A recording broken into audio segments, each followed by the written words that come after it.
할렐루야. 예, 우리 옆 사람과 이렇게 인사하겠습니다. 하나님이 우리와 함께 하십니다. 예, 앞뒤 사람에게 당신은 하나님의 기대주이십니다. 예, 하나님의 기대주로 살아가시고 그리고 하나님의 사랑받는 존재로 우리 하나님이 함께 하심을 의식하며 사는 우리 모두가 될 수 있기를 주님의 이름으로 축복합니다. 자, 오늘은 로마서 12장 우리 1절 2절의 말씀을 가지고요, 예배자의 바른 자세, 이런 제목으로 함께 우리 하나님 말씀 상고하려고 해요. 우리가 오늘 로마서를 읽었는데요, 이 로마서는요 바울이 쓴 바울 서신 가운데 하나입니다. 바울은 13권을 기록을 했어요. 신약 성경이 27권인데 13권을 썼으니까 약 절반가량을 썼다라고 이야기할 수 있을 정도로 굉장히 많은 그런 이제 성경을 기록한 사람입니다. 바울이 쓴 서신서는 바울의 세 차례 전도를 떠나게 되어지죠. 그래서 우리가 기억하기 좋게 1차 전도를 떠났을 때 한 권을 쓰고, 2차 전도를 떠났을 때 2권을 쓰고, 3차 전도를 떠났을 때 3권을 썼어요. 그리고 로마 감옥에 2년 동안 갇혀 있을 때 4권을 기록해요. 그리고 난 다음에 석방이 돼서 자유롭게 다닐 수 있을 때 그 목회하는 목회자들에게 2권을 씁니다. 그리고 다시 로마 감옥에 갇혀서 이제는 죽을 날이 가까움을 깨닫고 내가 이제는 석방이 안 되겠구나, 내가 이제는 죽겠구나, 그때의 마지막으로 쓴 이제 서신서가 있습니다. 디모데 후서예요. 그래서 13권을 기록을 하게 됐습니다. 오늘 로마서를 읽었는데 바울은 세 차례 전도를 떠났다고 이야기했잖아요. 이 로마서는요 로마에 있는 교회에 쓴 편지예요. 바울이 쓴 서신서는요 수신자의 이름을 붙였어요. 그러니까 갈라디아서 하면 갈라디아 교회가 받는 것이니까 갈라디아서, 그렇게 이야기해요. 디모데가 받으니까 디모데 전서, 디모데 후서, 그렇게 수신자의 이름을 붙여서 성경의 이름을 붙였다고요. 그런데 공동서신이라고 일반 서신이 있습니다.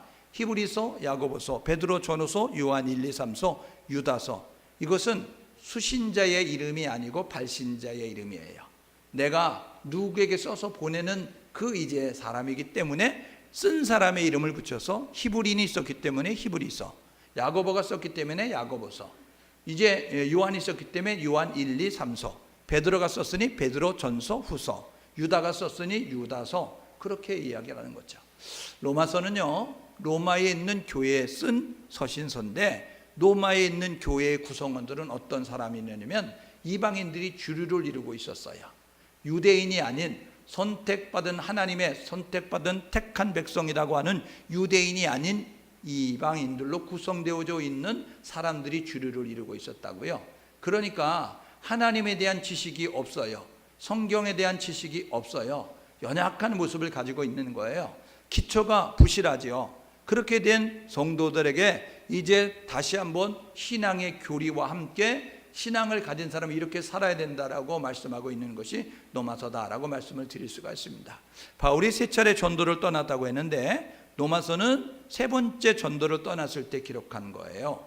고린도 전서, 고린도 후서, 로마서가 3차 전도 때 쓴 것이고요. 데살로니가 전서, 후서가 2차 전도 때 쓴 것이고요. 갈라디아서가 1차 전도 때 쓴 것입니다. 이 3차 전도를 떠나면서 고린도 지방에 머무르게 되어졌을 때 로마에 있는 교회의 성도들에게 편지를 쓸 필요성을 느껴서 쓴 거예요. 그냥 3차 전도 때 고린도의 지방에 머물면서 전도할 때 쓴 서신서가 로마서다라고 이야기합니다. 로마서의 주제는요 믿음을 강조하는 거예요. 야고보서가요 행위를 강조하거든요. 그러니까 충돌을 일으키는 거예요. 왜 그럴까 하면 이 로마서는 믿음이 없는 사람들을 이제 믿음으로 세우기 위해서 말씀을 전하다 보니까, 편지를 하다 보니까 믿음의 기초를 말하는 거죠. 그런데 야고보서는요 이미 믿음을 가지고 있는 사람들이에요. 믿음 안에 있는 사람들이니까 그 사람들에게 믿음을 강조할 필요가 없이 믿음이 살아있는 믿음이 되려고 하면, 믿음이 하나님이 기뻐하는 믿음이 되려고 하면 너희들은 삶이 달라야 된다, 행동이 달라져야 된다라고 이야기해서 행동을 강조하고 있는 것이 야고보서다라고 말씀을 드릴 수가 있죠. 그래서 이 로마서는 이신득이라고 이렇게 이야기합니다. 의인은 믿음으로 말미암아 삼는다라고 그렇게 이야기하는 것이죠. 로마서는 16장으로 이루어져 있어요. 로마서는 16장으로 이루어졌는데 1장에서 11장까지가 교리적인 부분을 강조합니다. 우리는 죄인이다. 죄를 이제 해결받으러 가면 구원자신 예수 그리스도를 믿어야 된다 라고 이야기하면서 이제 그 믿음을 강조하고 구원자신 예수 그리스도를 소개하고 있는 것이 1장에서 11장까지 내용이에요. 그런데 이것을 또 세분화할 수 있으면 1장에서 8장까지가 교리적인 부분을 강조하고 9장, 10장, 11장은요 이 과거에 하나님은 이스라엘 백성들을 선택하셨고 이 이방인들을 버리셨다라는 그러한 모습을 가지고 말해요. 그런데 10장에서는 이제 무슨 내용을 이야기하느냐면 이 선택받은 이스라엘 백성들이 하나님을 거절함으로 이방인들이 구원받을 수 있는 은혜가 그들 가운데 임하게 되어졌다. 돌감람나무에 이제 접붙이바 되어진 모습을 가져서 참감람나무 가지가 꺾여지고 돌감람나무에 그러한 가지가 접붙이바 되어져서 그렇게 구원받는 것처럼 이방인이 구원받는 모습을 갖는다. 이게 10장의 내용이에요. 그리고 11장의 내용은 마지막 때가 되어지고 나면 이방인들이 구원받는 것을 보면서 유대인들이 그 이제 시기심을 가지고 죽게 돌아오는 일들이 있게 될 것이다. 그래서 마태복음의 마지막 때가 되어지면 이제 유대인들이 돌아오는 그러한 일들이 있게 될 것을 이야기하고 있는 것을 우리가 보게 되죠. 그래서 9장, 10장, 11장 이 세 장의 내용은 구원의 도리를 말하고 있는 것에 보충적인 설명을 담고 있다라고 말씀을 드릴 수 있어요. 그리고 12장에서 16장까지의 내용은 이제 교리로 믿음 위에 세워진 사람들은 어떻게 살아야 되는가, 실천적인 그러한 이제 모습 속에서 너희들은 이런 자세를 가지고 살아야 된다라고 강조하고 있는 부분이 12장에서 16장의 내용이다라고 말씀을 드릴 수 있죠.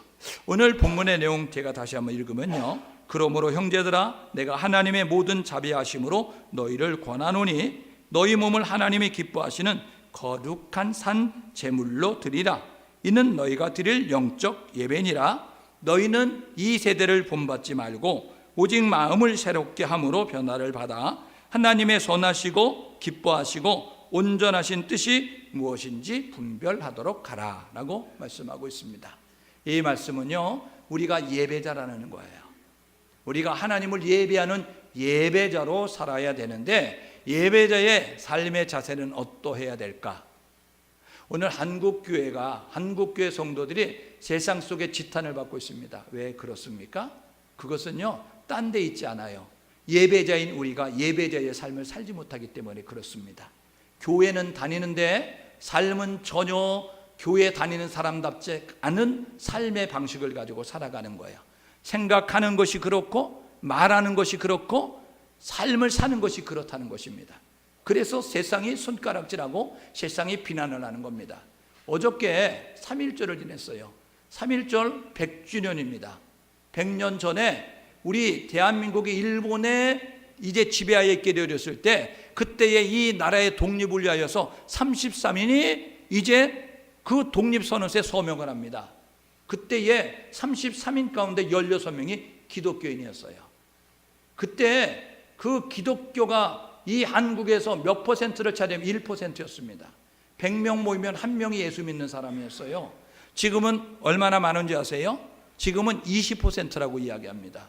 전에는 25%라고 이야기했어요.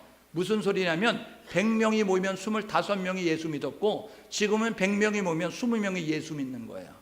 그러면 많은 사람들이 예수를 믿으니 사회 속에 영향력을 발휘하는 영향력도 엄청난 파괴력을 가지고 있어야 되는데 그때는요 한국의 모든 것들을 주도하는 사람이 기독교인이었다고요. 바르게 이끌어가는 것이 기독교였다고요. 그런데 지금은요 세상에 많은 사람들이 기독교인들로 이렇게 되어져 있다고 이야기하는데 세상에 영향을 미치는 선한 영향력을 미치는 것이 아니고 세상에 악한 영향력을 미치는 거예요. 그래서요 싸우면 교회 가서 싸우라 이야기하잖아요. 예? 여러분 교회가 싸움터입니까? 그런데 예전에는요 싸우면 뭐라 그러면 여기가 국회인 줄 아냐 이야기했어요. 국회가 싸움장이니까. 근데 요즘은요 싸우면 야 교회 가서 싸워라 이야기한다고요. 교회가 싸움의 장이 된 거예요. 하나님을 말하지만 하나님을 의식하는 전혀 이제 의식함이 없는 모습 가지고 삶을 사는 모습을 가지니까 세상은 오히려 교회를 걱정하는 시대가 됐어요. 예전에는 교회가 세상을 걱정했는데 지금은 교회가 세상을 걱정하는 그러한 시대가 됐다고요. 여러분, 우리가 북한 선교하고 있죠? 여러분, 우리가요 북한에 성경책을 보내고 북한에 이제 예배 드리는 처소가 있기를 원하고 예배를 자유롭게 드리기를 원한다고 기도하고 있죠. 북한의 성도들이 무엇을 위해서 기도하는지 아세요? 한국 교회를 위해서 기도합니다. 한국교회 성도를 위해서 기도해요. 뭐라고 기도하는지 아세요? 하나님, 한국교회 타락하지 않도록 도와주세요. 하나님, 한국교회 성도들 타락하지 않도록 인도해 주세요. 그들은요 자유가 없는 가운데서 신앙생활을 하면서도 하나님 앞에 숨어서 기도하면서도 한국교회의 타락을 걱정하고 있고 한국 성도의 타락을 걱정하고 있다고요. 오늘 예배한 우리 모두가 해야 될 일은 뭐냐면 예배자의 바른 자세를 가지고 신전의식을 가지고 하나님 말씀대로 순종하면서 바른 자의 그러한 자세를 가지고 예배드리는 우리 모두가 될 수 있기를 주님의 이름으로 축복합니다. 그럴 때 교회는 세상의 소망이 될 것이고 믿음의 사람들은 모든 사람들의 모범이 될 거예요. 그런데 우리가 지금 세상에 손가락질과 비난과 염려와 걱정의 대상이 되는 모습을 가지고 있다고요. 예배자의 바른 자세, 첫 번째는 뭐냐면요, 온전한 예배를 드리라는 것입니다. 오늘 예배하는 우리 모두 온전한 예배를 드릴 수 있는 우리 모두가 될 수 있기를 주님의 이름으로 축복합니다. 구약의 제사는요 어떻게 드렸느냐면요, 제주가 있어요. 제주는 뭐냐면요, 내가 죄를 지었으니 내 죄를 사함받아야 되는데 이 죄를 사함받을 길이 없으니까 하나님이 택하신 제사장을 중개자로 내세워서 그에게 제물을 끌고 가서 제물을 드리면서 나의 죄를 사하여 달라고 하나님 앞에 제사 드려주십시오 하는 모습 가지고 구약의 제사 제도가 있었어요. 이것이 구약 레위기에 보게 되면요 5대 제사를 통하여서 4가지 제사 방법을 통하여서 이제 드릴 수 있음을 우리에게 이야기해 주고 있다고요. 그러니까 그 제주가 있고 제사장이 있고 제물이 있게 되었다고요.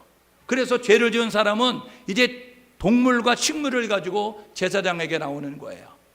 양과 소와 염소와 그리고 가난한 사람들은 비둘기, 그것도 드릴 수 없는 연약한 그러한 이제 극빈자의 모습을 갖는 사람은요 곡물을 빻아 곡식을 빻아 첫 이삭들을 가지고 와서 하나님 앞에 제사를 드리게 되어졌어요. 그러니까요 이 제주와 제사장과 제물이 있어서 그 짐승을 잡아 죽여가지고 하나님 앞에 드리는 그런 모습을 가렸다고요. 근데 신약에 오면서 이 제사의 방법이 바뀌어진 거예요. 왜냐하면 우리를 사랑하신 하나님께서 우리에게 구원자 예수를 보내주셨다고요. 그분이 하나님과 원수가 됐던 우리의 화목제물과 속죄제물이 되셔서 하나님 앞에 드려지는 모습을 가졌어요. 그러니까 제사장으로 그 제물이 되어져서 하나님 앞에 드려지는 모습을 통하여 신약의 제사는 어떻게 되느냐면 죄주인 우리가, 죄를 지은 우리가 예수 그리스도의 이름으로 우리의 몸을 하나님 앞에 드리는 모습을 갖는 거예요. 그래서 바울이 그런 맥락을 가지고 지금 그렇게 이야기하는 거예요. 너희 몸을 하나님이 기뻐하는 거룩한 산 제물로 드리라 라고 이야기하는 거예요. 구약 같으면 우리가 죽어서 드려야 되는데, 짐승처럼 각을 떠서 드려야 되는데 우리의 목숨이 하나니까 죽을 수 없으니까 우리를 위해서 대신 죽으신 예수 그리스도의 이름으로 우리의 몸을 하나님 앞에 드리는 모습으로 하나님 앞에 나가서 이제 예배를 드릴 때 그것이 너희의 드릴 영적 예배다라고 이야기하는 거예요. 그러니까 우리에게 이 바른 자세는 뭐냐면요, 예배의 바른 자세는 뭐냐면 우리의 몸을 하나님 앞에 드리는 것입니다. 오늘 예배하는 우리 모두가 우리의 몸을 온전히 하나님 앞에 드리는 우리 모두가 될 수 있기를 주님의 이름으로 축복합니다. 목숨을 끊어드리는 것이 아니고 우리의 몸을 온 정성을 다해 하나님 앞에 드리는 그런 모습이 우리 가운데 있어야 된다는 거예요. 이것은 헌신을 의미하는 거예요. 그냥 마음만 드리는 것이 아니고 우리의 몸을 드리는 거예요. 우리의 모든 것을 드리는 모습을 가져야 이제 그것이 온전한 그러한 이제 예배가 되는 것이고, 그리고 하나님이 받으시는 그러한 이제 거룩한 산제사가 된다는 사실을 기억하셔서 온전히 몸만 이제 우리의 마음과 함께 드릴 수 있는 우리 모두가 될 수 있기를 주님의 이름으로 축복합니다. 그리고요, 이 온전히 하나님 앞에 드리는 그러한 예배는 어떤 것이냐면요, 지속적으로 순교자적인 삶을 사는 거예요. 무슨 말씀이냐면요, 한 번 죽고 끝나는 것이 아니고 우리는 날마다 죽어야 된다는 거예요. 로마서 6장에 보게 되면요, 예수 그리스도로 말미암아 우리가 죽게 되려면 예수 그리스도로 말미암아 다시 사는 그런 모습을 갖는 것이죠. 그렇게 되니까 갈라서 2장 20절에 내가 그리스도와 함께 십자가에 못 박혔나니 그런즉 이제는 내가 사는 것이 아니고 오직 내 안에 그리스도가 사는 것이라. 이는 내가 사는 것이가 내 육체 가운데 사는 예수 그리스도로 말미암아 사는 것이다 라고 말씀하고 있어요. 내가 죽으면 예수가 살아요. 예수가 살면 하나님이 기뻐하는 모습 가지고 살 수 있다는 것입니다. 그래서 우리는 날마다 내 자신을 죽여야 된다는 거예요. 나의 자아를 깨뜨리고 나의 생각을 깨뜨리고 나의 그러한 이제 이 세상적인 것들을 내려놓는 모습을 가질 때에 그때에 하나님이 기뻐하는 예배를 드리는 온전한 예배자가 될 수 있다는 사실을 기억하셔서 오늘 저와 여러분 모두가 시계추처럼 왔다 갔다 하는 모습을 가지고 이 교회에 도장 찍는 것으로 나는 예배하면 살고 있다, 나는 하나님을 섬기고 살고 있다라고 말하지 말고 저와 여러분 모두가 온 마음을 다하여 하나님을 예배하는 온 몸을 다하여 하나님을 예배할 수 있는 우리 모두가 될 수 있기를 주님의 이름으로 축복합니다. 요한복음 4장 23절 24절에 하나님은 영이시니 예배하는 자가 영과 진리로 예배할지니라 말씀하고 있어요. 하나님은 찾으신다고요. 예배자를 찾으신다고요. 어떠한 예배자를 찾으시냐면 온 마음을 다하여 예배하는 자를 찾으시는 거예요. 온 정성을 다하여 예배하는 자를 찾으시는 거예요. 예배가 무엇입니까? 예배는요, 피조물이 인간이 창조주가 되신 하나님 앞에 드릴 수 있는 최고의 행위가 예배인 거예요. 예배를 정성을 다하여 드려야 되는 거예요. 예배를 최선을 다하여 드리는 모습을 가질 때 하나님이 기뻐 받으신다는 사실을 기억하셔서 예배자의 바른 자세, 그것은 우리의 몸을 드린다는 사실을 기억하시면서 순교적인 의미를 가지고 지속적으로 내 자신을 죽이면서 드린다는 사실을 기억하시면서 하나님의 본전이 예배자로 서는 우리 모두 될 수 있기를 주님의 이름으로 축복합니다. 두 번째로 예배자의 바른 자세의 모습은 어떤 모습이냐면요, 오늘 본문 2절에 이야기했죠. 이 제도를 본받지 마라 라고 이야기하고 있어요. 여러분, 이 세상의 패턴과 이 세상의 문화와 이 세상의 방식을 가지고 살아가면 안 돼요. 우리는 이분법적으로 살 때가 너무나 많습니다. 제주도에는 1만 8천여 신을 섬기고 있어요. 쉽게 이야기하면 1만 8천여 어둠의 귀신이 이 땅을 장악하고 있다고요. 그래서 그들은 어둠에 매여서 눌려서 갇혀서 신음하고 고통당하고 우울하고 희망도 소망도 없이 살아가는 모습을 갖고 산다고요. 그래서 세상의 문화와 방식을 쫓아 살아가요. 왜냐하면 이 세상 신이 믿지 아니하는 자들의 마음을 혼미케 한다고 이야기하잖아요. 그러니까요, 이 세상 신, 이것은 뭐냐면 하나님 앞에 버림을 받아 이 세상 가운데 와서 왕이 아님에도 불구하고 왕 행세를 하고 있는 귀신, 악령, 사탄, 마귀, 이것이 이 세상 신이거든요. 이들은요, 목적이 뭐냐면 모든 사람을 지옥으로 끌고 가는 거예요. 그래서 사람들을 미혹하고 유혹한다고요. 협박하고 공갈한다고요. 그래서 두렵게 만들고 염려하게 만들고 걱정하게 만들고, 그래서 사람들을 미혹하는데 이 세상이 전부인 것처럼 착각하게 만드는 겁니다. 그러니까 사람은 죽으면 끝이야. 그러니까 목숨이 있는 동안 잘 먹고 잘 입고 잘 살면 돼, 이렇게 가르친다고요. 세상의 사람들이요, 노세 젊어서 노세, 늙어지면 못 노나니, 그러면서요 젊어서 놀아야 된다고 그렇게 외치고 있어요. 물론 나이가 드시면 다니는데 불편함이 있으니까 젊으실 때 여행 다니는 거 좋죠. 그렇지만 여러분들이 여행 다니는 것만큼 영적인 것에도 관심을 가져야 되는 거예요. 무슨 소리냐면요, 사람은요 낳다가 죽는 것은 정한 것이고 그 후에는 심판이 있어요. 죽음으로 끝나는 것이 아니고 죽은 다음에 심판이 있게 되어지는데, 살아있는 동안에 예수를 어떻게 믿었니, 예수를 어떻게 대했니, 예수와 어떤 관계 속에 있었니에 따라서 가야 할 길이 다르다는 거죠. 그게 천국과 지옥으로 갈려지는 겁니다. 마태복음 28장으로 되어져 있는데요, 마태복음 28장 가운데 25장은요 천국에 대해서 이야기하고 있습니다. 예수님이 이 땅에 오셔서 하신 말씀인데요, 회개하라, 천국이 가까웠느니라. 예수님이 천국을 말하셨어요. 천국은 우리가 만들어낸 이야기가 아닙니다. 우리 인간들이 사람들을 겁박주고 협박해가지고 예수께 만들기 위해서, 예수 믿는 사람 만들기 위해서 만들어낸 공상과 허상과 가상의 공간이 아니고요, 하나님께서 이미 창세전에 만들어 놓으신 거예요. 그러므로 저와 여러분 모두가 천국 있다는 사실을 기억하시면서 천국을 위해서 준비하는 우리 모두가 될 수 있기를 주님의 이름으로 축복합니다. 온전한 예배자, 어떤 모습을 가져야 되면요, 이 세상을 본받지 않아야 됩니다. 이 세상의 문화와 전통과 방식과 생활의 습관을 따라 살아가는 모습이 돼서는 안 된다는 거예요. 구약의 제물은요 흠이 없는 것으로 드려지잖아요. 소와 양을 드릴 때 저는 것 병든 것 가지고 드립니까? 아니에요. 흠 없는 것으로 됐어요. 근데 말라기에 보게 되면요, 사람들이 타성에 젖으니까 어떻게 드렸는지 아세요?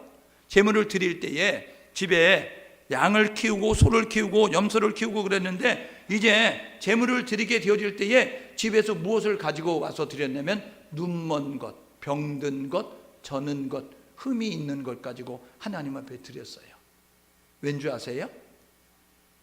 좋은 것 시장에 내다 팔면 좋은 가격을 받을 수 있어요.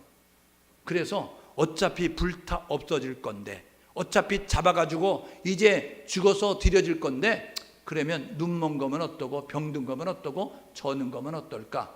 그래서요, 세상에 가치가 없는 것들을 잡아 하나님 앞에 드려요. 말라기 선지자를 통해서 하나님 말씀합니다.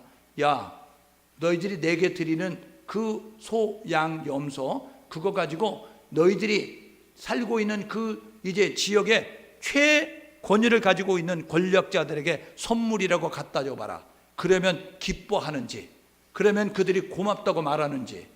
너희들은 눈먼 것, 병든 것, 저는 것, 흠이 있는 것 내게 가지고 오면서 내게 내 정성을 다해 하나님 앞에 예배한다고 하느냐? 차라리 성전문 닫으면 좋겠다 이야기하고 있어요. 두 번째 우리가 해야 될 일은 뭐냐면, 예배자의 바른 모습은 하나님 앞에 흠이 없는 것을 드리기 위해서 노력할 수 있는 우리 모두가 될 수 있기를 주님의 이름으로 축복합니다. 그래서요, 나시린 제도가 있어요. 민수기 6장에 보게 되면요, 나시린이 있습니다. 하나님 앞에 구별하여 드리는 나시린이 있는데 세 가지 금지합니다.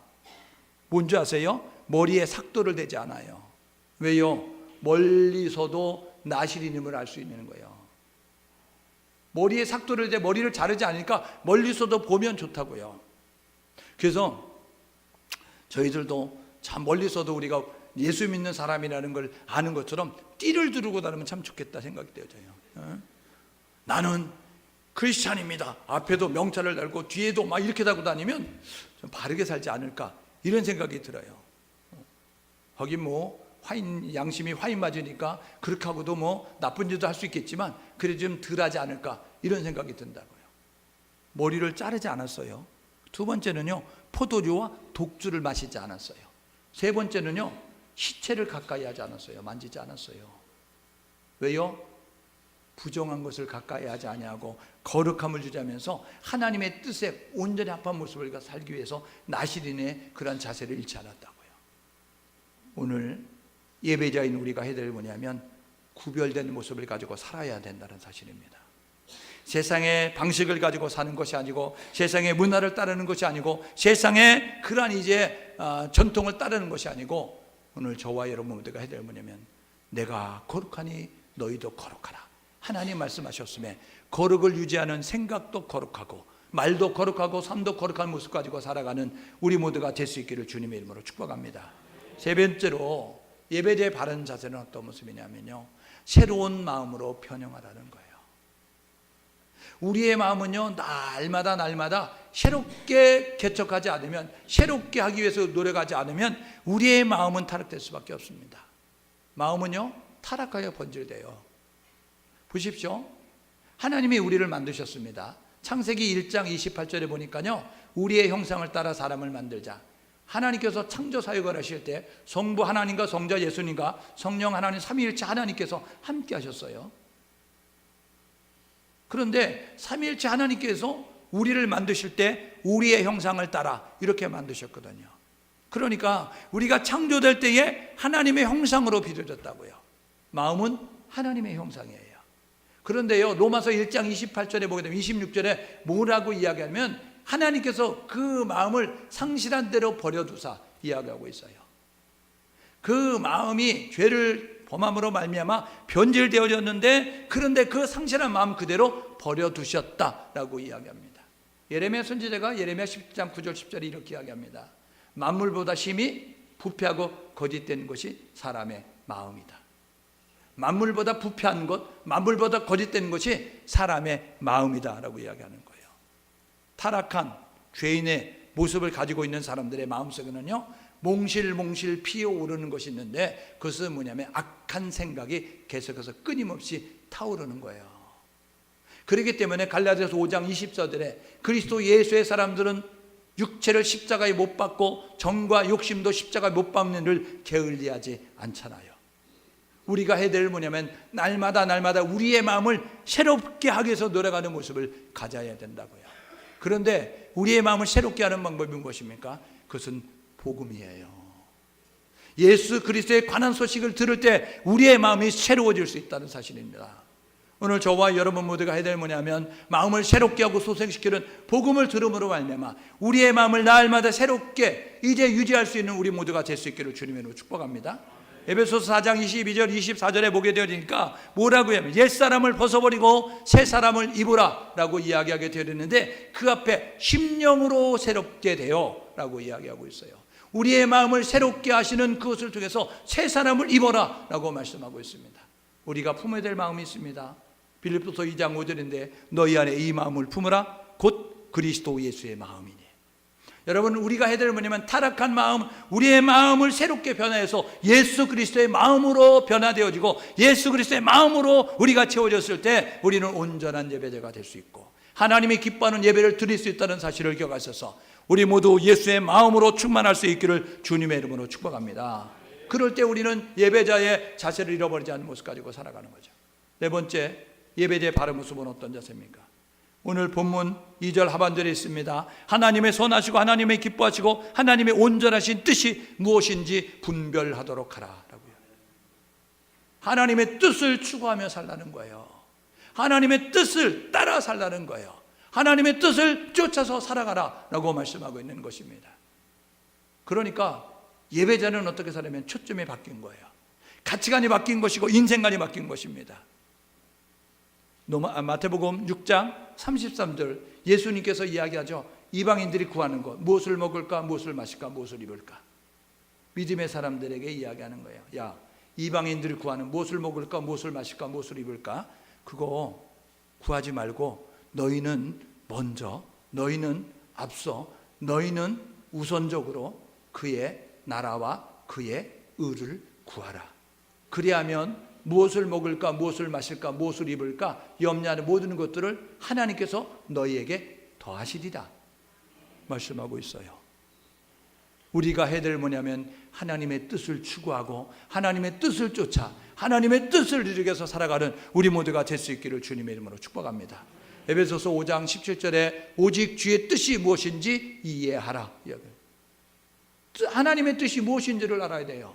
하나님의 소원이 무엇인지를 알아야 된다고요. 하나님의 비전이 무엇인지를 알아야 된다고요. 하나님의 소원이 뭡니까? 디모데후서 2장 5절 모든 사람이 구원받기를 원하시고 모든 사람의 진리를 아는 데 이르기를 원하느니라. 베드로서 3장 9절 모든 사람이 멸망당하지 않고 모든 사람이 회개하여 이르기를 원한다라고 말씀하고 있어요. 오늘 예배한 우리 모두 하나님의 소원, 하나님의 비전, 하나님의 뜻, 하나님의 꿈이 무엇인지를 기억하시면서 그것을 위해서 살기 위해서 노력하는 우리 모두가 될 수 있기를 주님의 이름으로 축복합니다. 예배자는 분별하는 모습 가지고 살아가는 거예요. 여러분 지대가요 지금이 분별이 필요한 때예요. 왜요? 말세지말이라고 이야기하잖아요. 말세지말. 말세지말은 뭐냐면 말세의 끝이 되어졌다는 거예요. 곧 주님 오신다는 거예요. 주님이 도적같이 오신다고 말씀하셨는데 그 날과 그 시는 모르지만 분명한 것은 그때가 되면 이런 일이 많아지고 이런 징조가 많아질 거다라고 이야기하는 일들을 마태복음 24장에 디모데후서 3장에 베드로 전서에 이 다니엘서 12장에 이야기하고 있습니다. 그때에 이런 일 많아질 거다. 이런 이제 일들이 나타나면 주님이 다시 오심이 가까운 줄 알아라 라고 이야기하는 종말이 이제 가까움을 이야기하고 있는데 우리가 살고 있는 시대가 그런 시대라는 거예요. 그래서 분별이 필요하다고요. 영적 분별력을 갖고 하나님의 뜻을 분별하며 시대를 분별하면서 참된 예배대로 설 수 있도록 우리 모두가 될 수 있기를 주님의 이름으로 축복합니다. 어떻게 예배를 분별하는 모습 가지고 살아갈 수 있어요? 하나님이 주신 말씀을 통해서 우리가 분별할 수 있습니다. 시편 119편 105절에 주의 말씀은 내 발의 등이고 내 길의 빛입니다. 등이 있어야 빛이 있어야 분별이 되는 거예요.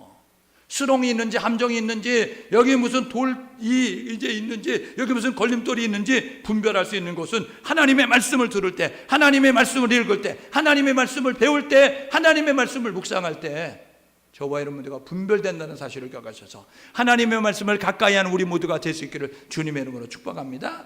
요한계시록 1장 3절에 이야기하죠. 이 예언의 말씀을 읽는 자와 듣는 자와 그 가운데 기록된 것을 지키는 자가 복이 있다. 말씀을 읽는 자가 복이 있고 말씀을 듣는 자가 복이 있고 말씀을 지키는 자가 복이 있다고 말씀하는 거예요. 오늘 예배한 우리 모두가 하나님 말씀을 통하여 시대를 분별하고 영적인 것들을 분별하면서 옳은 방향을 향해 나아갈 수 있는 우리 모두 될 수 있기를 주님의 이름으로 축복합니다. 고린서 2장 10절에 보게 되니까 성령을 통해서 우리가 분별할 수 있다는 거예요. 거룩한 성령이 우리 안에 계시게 되어지면 그 성령으로 말미암아 우리가 분별하는 모습을 갖는 겁니다. 여러분 안에 거룩한 성령이 있기를 주님의 이름으로 축복합니다. 로마서 8장 9절에 보니까요, 그리스도의 영 없으면 그리스도 사람 아니라고 이야기합니다. 무슨 말이냐면요, 우리 안에 거룩한 성령이 안 계시면 그리스도의 사람 아니고 이것은 한 발짝 더 나가면 천국 못 간다는 거예요. 교회 왔다고 천국 갑니까? 아니에요. 교회 10년 다녔고 천국 갑니까? 아니에요. 교회에서 설교한다고 천국 갑니까? 아닙니다. 교회 직분이 있다고 천국 갑니까? 아니에요. 거룩한 성령이 여러분 안에 있어야, 거룩한 성령이 여러분 안에 계셔야 천국 갈 수 있다는 사실을 기억하셔서 날마다 고린도서 13장 5절에 너희가 믿음 안에 있는가 점검하고 확증하라고 말씀하셨던 것처럼 내 안에 성령을 소멸하지 아니하고 내 안에 성령이 떠나지 아니하고 내가 진리의 말씀 안에 거하면서 성령의 인도하심을 따라 살기 위해서 노력할 수 있는 우리 모두가 될 수 있기를 주님의 이름으로 축복합니다. 여러분, 목사님들 가운데, 교육자들 가운데 지옥 갈 사람 많이 있습니다. 왜요? 모든 종교에 구원이 있다고 말하는 그런 주의 종들은요, 여러분 구원을 호도하고 있는 거잖아요. 성경은요, 예수만 구원자라고 이야기하는 거예요. 예수만 구원자와 예수도 구원자는 완전히 다른 의미입니다. 예수만 구원자는 오직 구원자는 예수라는 사실이에요. 예수도 구원자는요, 다른 것도 구원자가 있고 다른 사람도 구원자가 있는데 구원하는 방법이 있는데 그 가운데 하나도 예수다라는 거예요. 이건 완전히 의미가 다른 거예요. 성경은 말하잖아요. 성경은 뭐라고 이야기합니까? 내가 길이고 진리고 생명이니 나를 통하지 아니하고는 나를 통해서만 하나님께로 갈 수 있다라고 말씀한다고요. 오늘 저와 여러분 모두가 예수만 구원자라는 사실을 기억하셔서 예수만 바라보는 오직 예수의 신앙으로 무장할 수 있는 우리 모두가 될 수 있기를 주님의 이름으로 축복합니다. 우리는 예배자지요, 하나님이 찾으시는 예배자가 될 수 있기를 주님의 이름으로 축복합니다. 우리 하나님 앞에 기쁨으로 예배하는 예배자가 될 수 있기를 주님의 이름으로 축복합니다. 우리가 하나님이 찾으시는 예배자, 하나님이 기뻐하는 예배자가 되려면 우리가 온전한 제물로 우리 자신을 드려야 합니다. 여러분들의 마음을, 여러분들의 몸을 온전히 하나님 앞에 드릴 수 있는 헌신의 모습을 가지고 나아갈 수 있기를 주님을 축복합니다. 양다리 걸쳐가지고 세상과 교회를 짝하여 섬기는 모습이 되지 말고 세상을 본받지 않는 모습 가지고 살아가는 우리 모두가 될 수 있기를 주님을 축복합니다. 여러분, 날마다 마음을 새롭게 하십시오. 굳은 마음을 제하고 우리 마음에 부드러운 마음을 주시는 에스겔서 36장 그 말씀에처럼 우리가 날마다 우리 마음 가운데 부드러운 마음으로 성령으로 말미암아 우리의 마음을 부드럽게 함으로 말미암아 하나님이 알아갈 수 있는 예수의 마음으로 충만할 수 있기를 주님을 축복합니다. 그리고 하나님의 뜻을 분별하며 하나님의 뜻, 하나님의 비전, 하나님의 소원을 이루는 모습을 가질 때에 바른 자세를 가지고 예배할 때에 하나님의 기뻐하는 예배자가 될 수 있다는 사실을 기억하셔서 오늘 사도 바울이 믿음이 연약한 성도들에게 교리를 이야기하고 신앙의 그러한 이제 방침을 이야기하고 신앙의 지침을 이야기하고 그런 다음에 이렇게 살아야 되지라고 말씀했던 로마서 12장 1절 2절의 말씀이 기록된 옛날의 말씀이 아니라 오늘 살아계신 하나님이, 살아계신 하나님께서 우리를 사랑하셔서 믿음을 가진 우리에게 주시는 생명의 말씀으로 받으시며 저와 여러분 모두가 이 말씀을 따라 온전한 예배자로 주님 앞에 서는 우리 모두가 될 수 있기를 주님의 이름으로 축복합니다.